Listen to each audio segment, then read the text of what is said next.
Welcome back, everybody. Thanks for being here. We are talking about Proverbs 21, 1 through 16 today. If you've got any questions or comments, please leave those in the comment section below. And likes and shares are greatly appreciated. If you can throw those out there, I would appreciate it. We'll go ahead and get started with verse 1. And I'll be honest, verse 1 really hit me kind of where I'm at. I almost just stopped and kind of meditated on that for my normal preparation time and skip the video for today, but I figured I could meditate on it later and kind of get this out here for you guys to benefit as well. But verse 1, the king's heart is a stream of water in the hand of the Lord. He turns it wherever he will. So the king's heart, obviously, we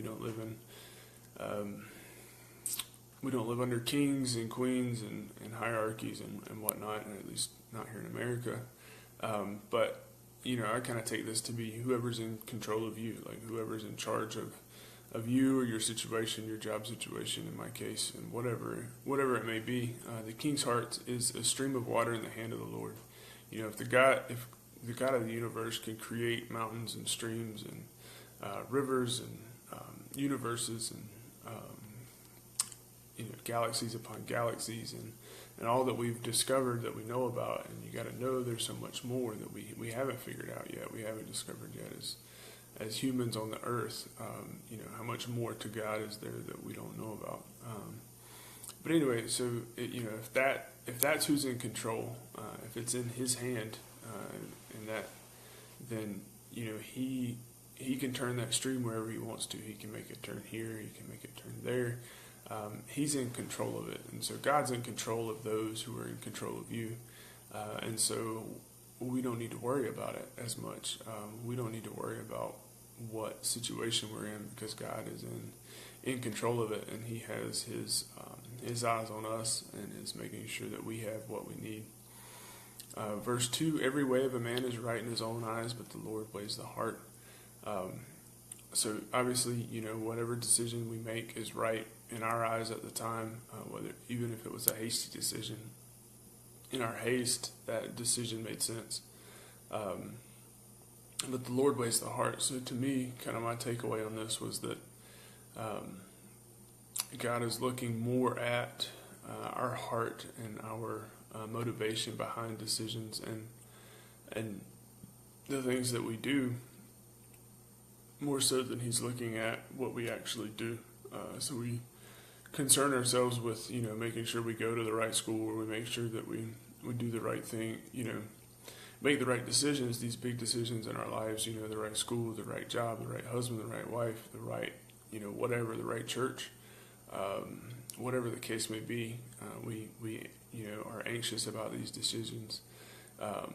And, to an extent we should be, because they are weighty decisions, and, they need to be given thought, approached in wisdom, and, in an abundance of counsel and that type thing. But ultimately, God's looking at our heart behind what we, why we decide what we decide. Are we in it for ourselves? Are we in it for ultimately His gain? Are we, what is our motivation behind it? And that's more what God's looking at than the actual decision we make. Verse 3, to do righteousness and justice is more acceptable to the Lord than sacrifice. So in these days, the religious practice, the way they were atoning for their sin was sacrifices. So it sounds like, for some people, the thought pattern was, or their thoughts were, if as long as I make enough sacrifice, I can do whatever I want, right? It's kind of that ask forgiveness, not permission thing that we hear today, or that if God forgives us of everything we do, then why do we have to live such a strict or whatever life? But He's saying here that to do righteousness and justice, to do right the first time is better and more acceptable to the Lord than making all the sacrifices in the world, or saying all the prayers, or doing all the religious duties. Whatever it is that you think in your mind will make that right afterwards, the better decision is to do right and justice in the first place. Verse 24, haughty eyes and a proud heart, the lamp of the wicked are sin. So this one has a really interesting translation if you look through.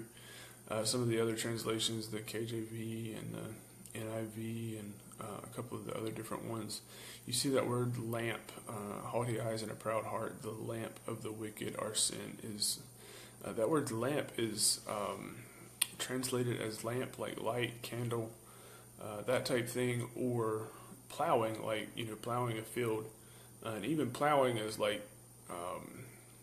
has been translated, the freshly plowed field or the unplowed field, or, whatever. And so, after looking into it and looking at some of the commentaries, what I came away with is that, haughty eyes and a proud heart, that's pretty understandable, a proud heart, and then the way that physically manifests itself in a proud person. You can look at a person a lot of times and know where they're at on the proud spectrum, right? How they enter a room, and how they look at other people and how they deal with other people, that outward representation of pride. And so my understanding of the lamp or the plowing is basically, whatever they produce. So, if they're in the agriculture and they're producing crops, or they're trying to produce crops, or they're putting effort into it, or if they're, if they're a lamp, they're producing light, or they're not producing light, whatever the case may be. All of those things, because of the pride issue, are sin. So basically, no matter what they do, as long as they haven't dealt with the pride issue, then they're living in sin, and that whatever they produce will be sin. Every look, every production, every job, everything that they do is going to come out as sin until they deal with the pride issue. So this, again points out, and we've talked about it several times now, that the pride is a big issue, and it's something we need to deal with for sure.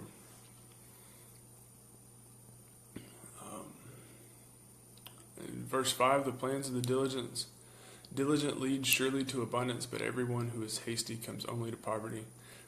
So, the plans of the diligent, just consistently being diligent and, one step at a time leads to abundance. But if you're hasty and you get ahead of yourself, you come to poverty.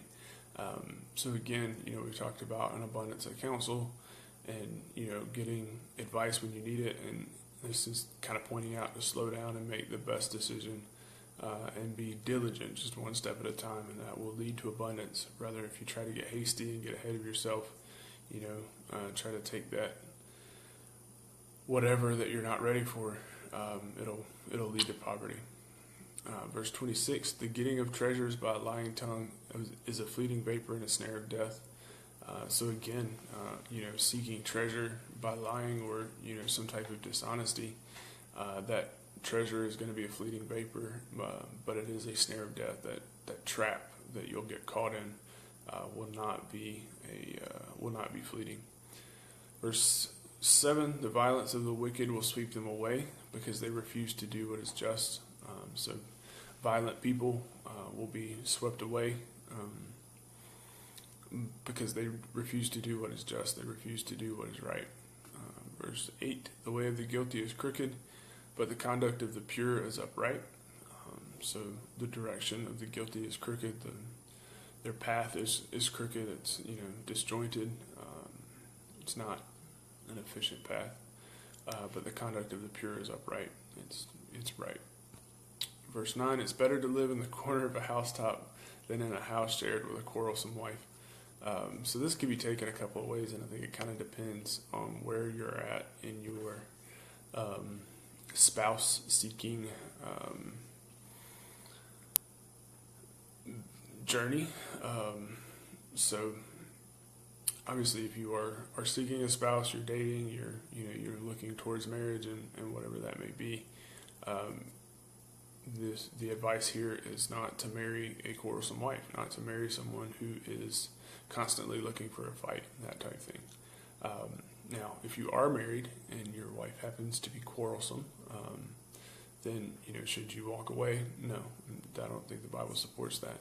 I think in that case, your best bet is, as we've talked about before, and I think Proverbs pretty distinctly supports this, but is, a happy wife, a happy life. Basically, make sure that you are doing everything you can do to serve and make your wife happy or your husband happy, and that if they're happy, they're not going to be quarrelsome. If they felt served and loved and supported and that type of stuff, they're not going to be quarrelsome, and they're not going to be looking for ways to argue and fight and that type of thing. So, treat your spouse like you would want to be treated, and you can avoid a lot of that. But it does say that it's better to camp on the corner of your own roof than to live with a quarrelsome spouse. Verse 10, the soul of the wicked desires evil, his neighbor finds no mercy in his eyes. So the soul of the wicked desires evil. Those with wicked intent, and those that are wicked only look for evil, and they only desire evil. And the people that are looking on, the neighbors, they find no mercy. They have no mercy for this person who's constantly looking for trouble, looking for evil. Verse 11, when a scoffer is punished, the simple becomes wise, and when a wise man is instructed, he gains knowledge. So when a scoffer is punished, when someone who's proud and in need of correction is corrected, the simple can become wise. So by this punishment, wisdom can start to be birthed into someone who's not wise. And when a wise man is instructed, he gains knowledge. So he gains from instruction. Verse 12, the righteous one observes the house of the wicked, and he throws the wicked down to ruin. So the righteous one there is capitalized, so we know that's talking about God. And the righteous one observes the house of the wicked. So he's observing those, he's observing all of us. And while observing the house of the wicked, he throws the wicked down to ruin. So he is actively, working against the wicked and making sure they lead themselves to ruin or have some ruin put on them. Verse 13, whoever closes his ears to the cry of the poor will himself call out and not be answered. So we can't ignore those that are poor and needy.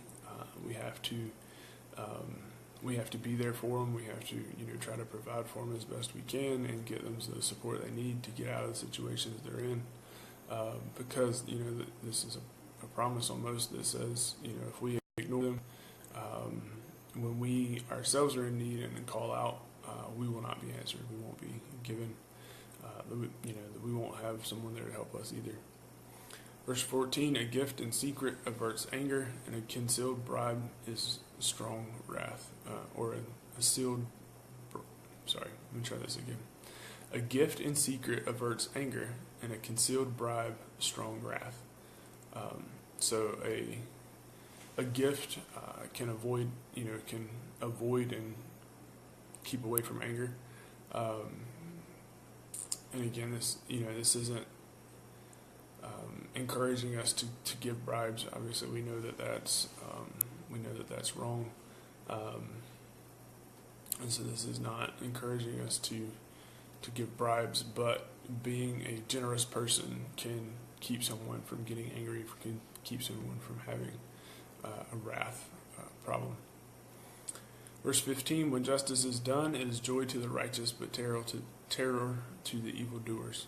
When justice is done, it's joy to those who are righteous. We appreciate justice, and it is terror to evildoers. Verse 16, one who wanders from the way of good sense will rest in the assembly of the dead. We've talked about wandering away from Christ, and his good sense will eventually lead to death and destruction in whatever area that we're dealing in. That if you wander away from good instruction and good sense, you are heading towards the assembly of death here in verse 16. And that's where we'll wrap up for today. We'll pick up with verse 17 tomorrow. Thank you for being here. Thanks for listening, and come back and see me next time.